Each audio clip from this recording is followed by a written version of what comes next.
Cholesterol ഇനിയൊരു പ്രശ്നമല്ല. വെളുത്തുള്ളി ഇതിൽ ചേർത്ത് കഴിക്കൂ. Hi everyone, welcome back. ഭക്ഷണത്തിന് മികച്ച സ്വാദും മണവും നൽകാൻ വെളുത്തുള്ളിയുടെ കുറച്ചല്ലി മാത്രം മതി. വെളുത്തുള്ളി ആരോഗ്യപരമായ നിരവധി ഗുണങ്ങളും നമുക്ക് നൽകുന്നു. എന്നാൽ വെളുത്തുള്ളിയുടെ പരമാവധി പ്രയോജനം ലഭിക്കുന്നതിനുള്ള ഏറ്റവും നല്ല മാർഗം ഇതുവരെ നിങ്ങൾ അറിഞ്ഞിട്ടുണ്ടാകില്ല. തേനിനൊപ്പം വെളുത്തുള്ളി കഴിക്കുന്നതാണ് ഏറ്റവും നല്ലത്. ഒരു വെളുത്തുള്ളിയുടെ അല്ലികൾ 3-4 കഷ്ണങ്ങളായി മുറിച്ച് ഒരു സ്പൂണിലിടുക. അല്പം തേൻ സ്പൂണിൽ ഒഴിച്ച് 2 മിനിറ്റ് നേരം വെക്കുക. ശേഷം അത് വായിലേക്കിട്ട് കടിച്ച് വെളുത്തുള്ളി ശരിയായി ചവച്ചരച്ച് ഇറക്കുക.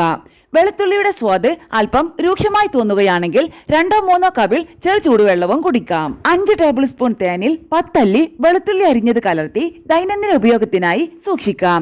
ഈ മിശ്രിതത്തിൽ നിന്ന് ഓരോ സ്പൂൺ വീതം എടുത്ത് എല്ലാ ദിവസവും കഴിക്കുന്നതാണ് നല്ലത്. ഇത് കഴിക്കാനുള്ള ഏറ്റവും നല്ല സമയം രാവിലെയാണ്. വെളുത്തുള്ളി പച്ചക്ക കഴിക്കുന്നത് അസിഡിറ്റിക്ക് കാരണമാകുമെങ്കിലും തേനുമായി സംയോജിപ്പിക്കുന്നത് അത്തരം ദോഷങ്ങൾ ഉണ്ടാക്കുകയില്ല. തേനും വെളുത്തുള്ളിയും വയറ്റിലെ അണുബാധയെ നേരിടാൻ സഹായിക്കും. വെളുത്തുള്ളി ഒരു അത്ഭുതകരമായ ആന്റി ഓക്സിഡന്റ് ആയതിനാൽ ശരീരഭാരം കുറയ്ക്കും. വെളുത്തുള്ളി സ്വാഭാവികമായി രക്തം കട്ടപിടിക്കുന്നത് തടയും. ഇത് ഉയർന്ന രക്തസമ്മർദ്ദവും കൊളസ്ട്രോളും നിയന്ത്രിക്കും. മോശം കൊളസ്ട്രോൾ കുറയ്ക്കുന്നതിനാൽ തേൻ ഹൃദ്രോഗികൾക്ക് സഹായകരമാണ്.